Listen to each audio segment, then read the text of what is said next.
Welcome to another episode of The Brand Called You, a podcast and podcast show that brings you leadership lessons, knowledge, experience, and wisdom from thousands of successful individuals from around the world.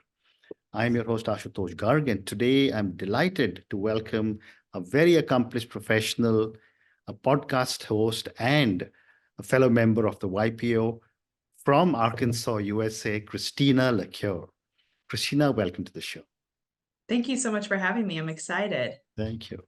Christina is a confidence coach. She's the host of a podcast, Decide It's Your Turn.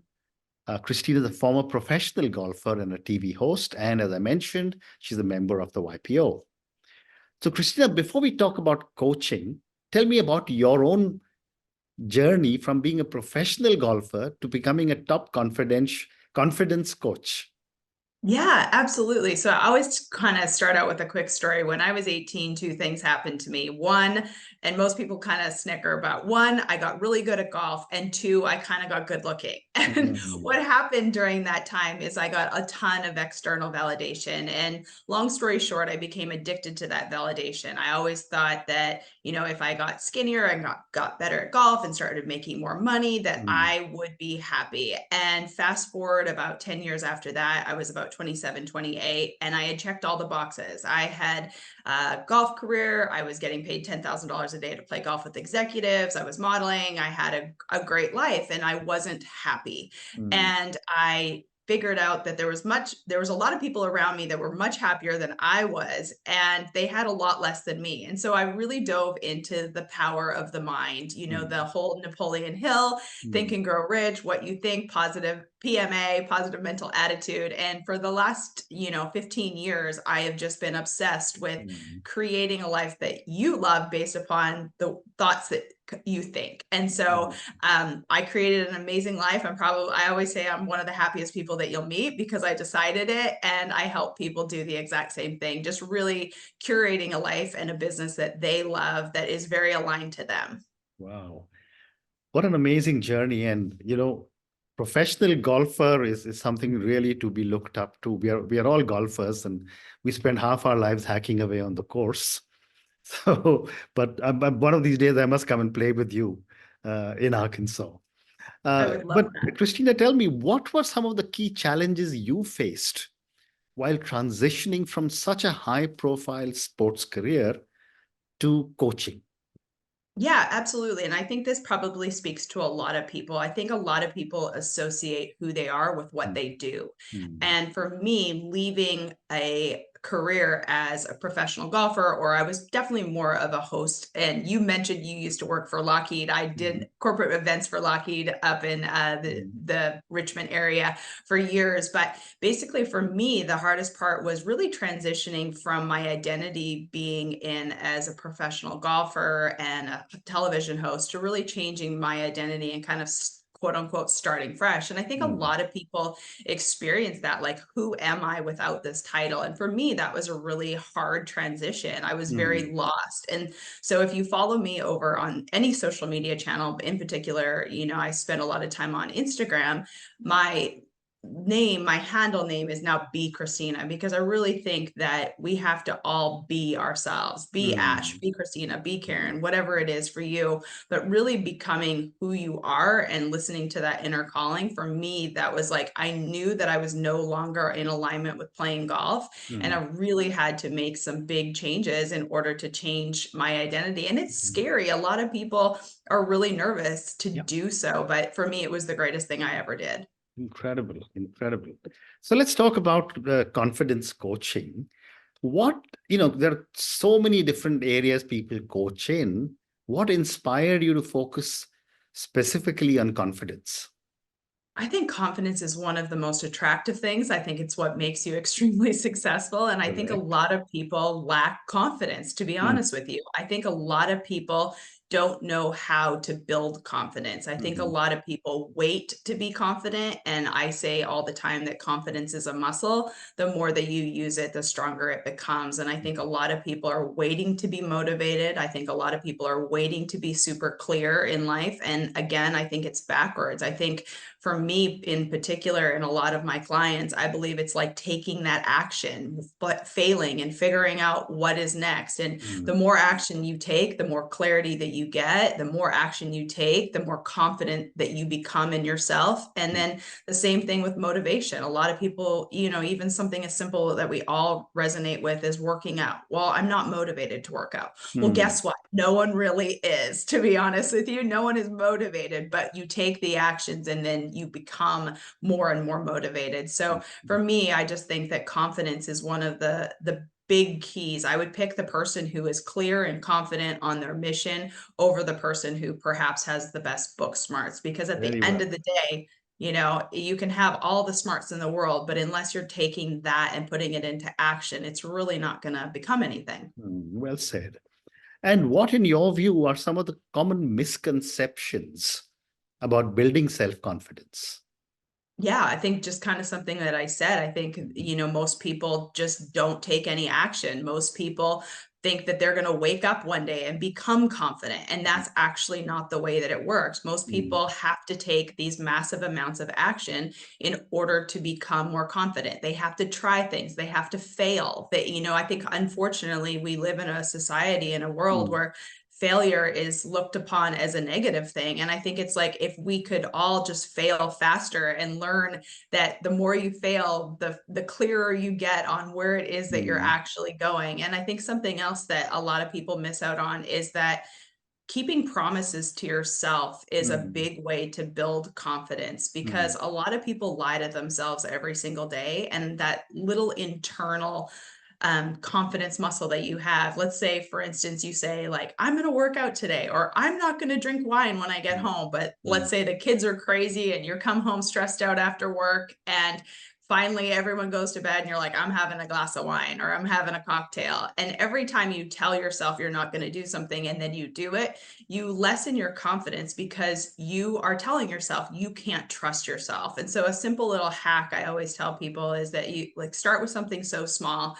Let's say you want to drink more water. Well, then if you drink 3 cups of water and you tell yourself you're going to drink more water, drink 4 cups of water, and start with something so simple to where you start knowing and believing that what you say you're going to do, you actually do. And that ultimately builds your confidence just in a really small way. Fascinating. And when I was reading about you to prepare for our conversation, I was amazed to learn about your own battle with low self-confidence and an eating disorder. How did you overcome these challenges, and how did they shape your coaching? Yeah, absolutely. So I, really had low self-confidence. A lot of my quote unquote confidence came from external validation. And I believe that the more I did, the more money I made, the skinnier I become, the more notoriety I got, the more famous I got, whatever it was, that I was going to be happy and I was going to be worthy and I was going to feel good about myself or feel adequate. And, I'm a Christian. So I always say that there's 3 main things: decision, faith, and action. And this is the formula in which I coach and I teach. And something that I say is that I had to make a true decision. And I decided right then and there that I was sick and tired of being sick and tired. I had checked all the boxes. I was doing the things that I quote thought were going to make me happy. And I was truly I was very unhealthy. I was miserable. I would have probably, I've been with my husband over 21 years now, and I was with him. I probably would have lost that relationship. I would have lost a lot more if I just didn't really put a line in the sand and say, I'm done. And then start taking actions around that. And then obviously having the faith on the other side too. For me, I'm a Christian and I believe that I am worthy, period. That can't be built, but my confidence in myself and my belief in my adequacy was really built by taking small actions over and over again. And I still live those out today. I'm a person who says that I'm going to do something and I'm going to do it. I have a lot of self-trust, hence I have a lot of self-confidence. And for me, I just decided that I was done. It was just kind of like that line in the sand that I was just going to start reprogramming the way that I thought and the actions that I was taking. You know, ultimately, a lot of people ask me, like, what do I actually do? And I think what I really actually do is help people reprogram thoughts, patterns, and habits that they have that are no longer serving them, and help them reprogram what does serve them. You know, a simple little thing is perhaps a money story. Let's say that you grew up in a family in which, you know, you had a poor money mindset. Well, that's something that can actually be changed. You can literally reprogram those thoughts. And if you reprogram those thoughts, you're getting a different result. And it's just, you know, it's as simple as that. And I say it's simple, but it just takes a lot of work. Yes, the actual process of it is simple, but doing it is really where a lot of people lack, because they just don't do it. Well said. What a great response. Thank you. And gives me an interesting segue to my next question. You spoke about decision, faith, and action, and that's also a framework that you work with. Tell me a little bit more about this decision, faith, and action framework. Yeah, absolutely. I think anything and everything that you want to do personally and professionally just comes down to these three things. You know, people say they make decisions every day, but unfortunately, a decision isn't something that changes based upon circumstances. Like, oh, I'm going to go outside and walk today. And, oh, well, now it's raining, so now I'm not. No, a decision is something that, like, once you make a decision, Yeah. burn the bridges, line in the sand, and actually do the darn thing. Because unfortunately, a lot of people let their circumstances change the decisions that they make. Perhaps, you know, they say that they're going to start the business and the funding doesn't come through, or their neighbor thinks it's a stupid idea, or your family doesn't agree with it. And so people change their decision. And unfortunately, that's, to me, not going to work, because once you make a decision, you have to take aligned action after that. Once you make a true decision, okay, I am going to go for a walk, then you take the actual action behind it. And I think a lot of people sometimes skip the action part. You can make a decision. Let's say you've decided that you're going to find your perfect partner in life. Well, all right, world, I'm calling in the perfect partner. Well, that perfect partner isn't just going to sit down on the couch beside you. You actually have to take some action to get the thing that you say. And then for me, the faith part, I always say, I'm a Christian. For me, it's God, but I don't really care what you believe, but I do believe that you have to have some sort of faith. And the reason why I say this is, I'm a big proponent. I never want to work with anyone specifically just for money or just for one thing. Like, I want you to enjoy your life. I want you to enjoy your business. I want you to enjoy the process. And I think for me, the faith part is the trusting and the knowing that things are working for you. You know, one thing that I always say is everything works out for me.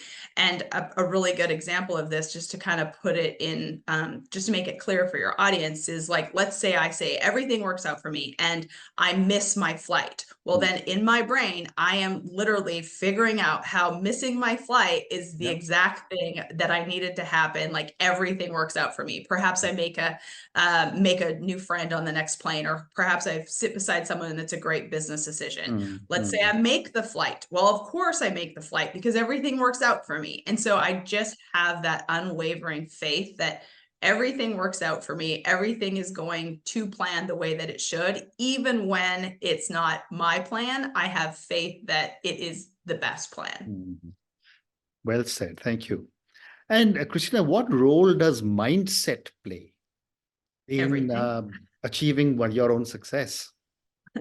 I think it's everything. At the end of the day, I mean, you know, I'm sure your audience has heard of Napoleon Hill, Think and Yeah. Grow Rich, like the whole, you know, positive PMA, positive mindset. Like, I just think that mindset is truly everything. Find me a person who can literally tell you that everything is working out for them. Find me a person who finds a way to yes every single time. Find me a person who has the confidence inside of themselves to do the thing that they say that they're going to do. And that person overall will probably be successful and be happy. So to me, mindset is everything. I mean, we all have heard thousands of stories of people who've come from nothing and grown to huge successes. And we've also heard from people who come from everything and have done nothing, and, you know, perhaps pass away. And they, you know, we've all heard about these celebrities who kill themselves or whatever it is, because of the mindset, right? Like, I think mindset is everything. You are what you think. Your reality is created by what you think. And Mm, I'm a huge proponent of everything is mm. mindset. Well said, well said. And how do you see the relationship between self-worth and external validation? Hmm.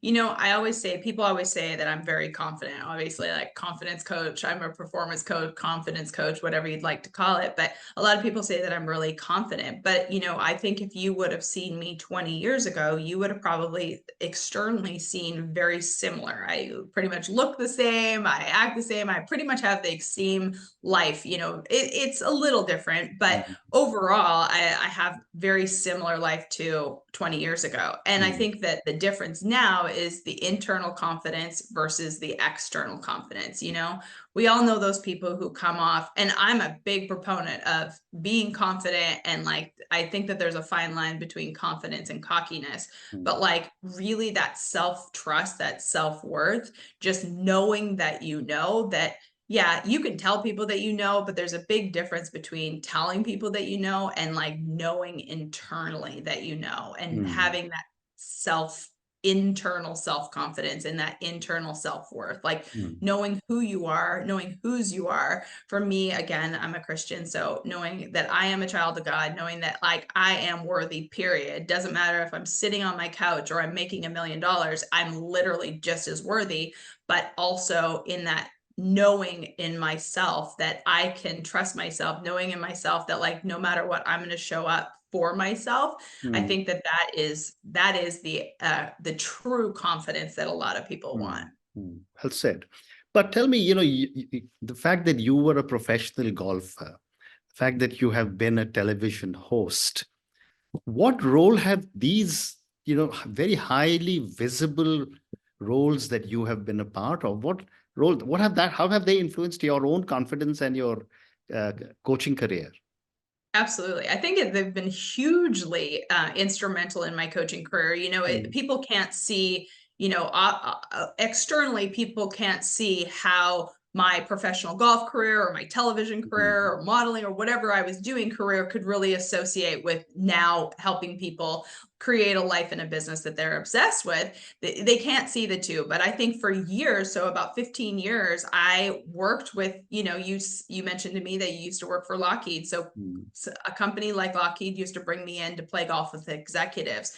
And firsthand, I was around people for so many years that had a ton of success. It was just, I was a sponge. You know, obviously, my job was to play golf with executives and create the business relationships on the mm, golf course. You know, I always tell like a funny story that you guys in general mm. are so silly. So I'll play golf with guys, and there's no connection, no vulnerability, no person. Like, you don't even know if you're married or have Yeah. kids. You've been knowing each other for 15 years, Mm, but you don't talk about the things that are actually the power of human connection. And so yeah. I used to actually call myself a human connection expert on the golf course, because Mm, I could bring two guys together and find out by the end of the round, you know, if they were married, if they had kids, if they even liked golf, you know, what sport do they like, you know, mm, what do they drink. And the power of human connection to me yeah. is one of the greatest tools on the whole entire planet. I Mm, feel sad that we live in a world now where, you know, the human connection is just, I think it's more valuable today than it's ever been with the power of AI, just things going in a completely different route. Like, to truly have the power to connect with another human, I think is one of the mm, greatest things ever. And, you know, that's a skill that I learned while playing golf with executives on the golf course. I was also around extremely successful human beings for, you mm, know, a 10-15 period of time. I had two clients at a time that were billionaires. And mm, so for me, just being around those type of people to learn how they think, to learn how they act, you know, it was just very, I became a sponge during that time. And now I'm able to take those lessons that I learned through that part of my life and really help people in this part of my life. amazing. So one more question related to coaching, and then I want to talk about your podcast. Most of us go through an imposter syndrome. Most of us, and no matter how confident we are or how senior we may be, how do you help clients who struggle with imposter syndrome? Yeah, great question. And I'm sure we all do. And thank you for saying that, because I think most people think that like you're the only one. Well, I mean, Ash, you're a perfect example. You had this extremely successful career, but I'm sure the day that you hit record on your very first podcast, you're probably going, gosh, who am I to do this? And I'm Absolutely. Exactly. And we all feel this way in so many different ways. Yeah. You know, I always use the example that Tiger Woods, if you put him on a basketball court on day one, he would probably feel like a bit of an imposter. And I Yeah. think that an imposter is if you are pretending to be something that you're not. But for me, I always look at it as, am I pretending to know everything in the Mm. world there is to know about Yeah. whatever topic when I first come in? No, but am I willing to learn? Am I willing to take an action? You Mm. know, you were willing to push record on this podcast, and now 2000 plus episodes in, you're no longer an imposter. Mm. But in order to overcome that, you have to push record Correct. time and time and time Correct. again. And I think it's Correct. helpful for people to really remember that when they're starting out. You don't Mm. have to know everything, but you just have to be willing to take the next step. And I Mm. think one quick tip for most people is they think 5 steps down the road, 100 steps down the road, a year down the road. And the only step that you really have to think about is the next The step. next one. Absolutely. Bite-sized milestones is something that Yes. I've often said. So, Christian, let's talk now about your podcast. You're the host of a podcast titled Decide It's Your Turn. Tell me about this podcast and what are the kind of areas that you cover? Absolutely. It's for anyone who's ready to decide it's their turn in life. And, you know, I've been very fortunate. I've worked with clients as young as 18 up to like 65. And I think you just are ready to decide it's your turn to do the thing. And I always say, is it deciding to lose the weight, get in a relationship, start the business? You Mm. just have to decide it's your turn. And I truly do believe it's just everything is a matter of a decision, faith, and action. And Mm. if you do those three things, and you know, the podcast, we've been, gosh, 3 years now. I'm so fortunate to say, not as big as yours, but No, we but it'll put get out. there. Yeah.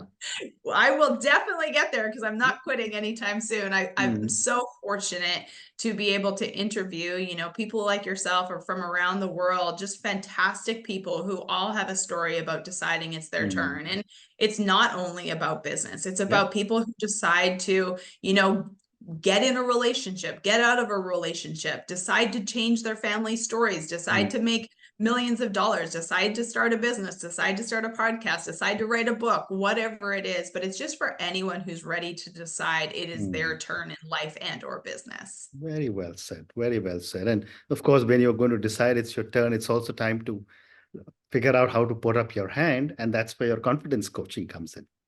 Absolutely. 100%. Yeah.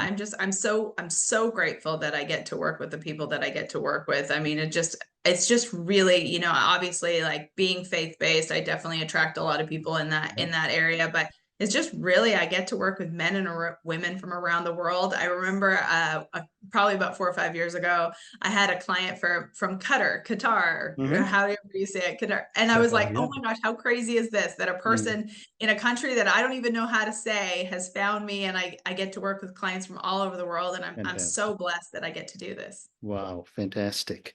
Christian, on that note, I just want to say thank you so much for speaking to me about your own amazing journey. Thank you for talking to me about so many different aspects of confidence and the way you are supporting and helping so many people build their confidence and keep moving forward. Thank you for talking to me about your decision, faith, and action framework. Thank you also for speaking to me about Decide It's Your Turn podcast. Thank you again for speaking to me, and good luck to you. Thank you so much for having me. Thank you for listening to the Brand Called You videocast and podcast, a platform that brings you knowledge, experience, and wisdom of hundreds of successful individuals from around the world. Do visit our website www.tbcy.in to watch and listen to the stories of many more individuals. You can also follow us on YouTube, Facebook, Instagram, and Twitter. Just search for the Brand Called You.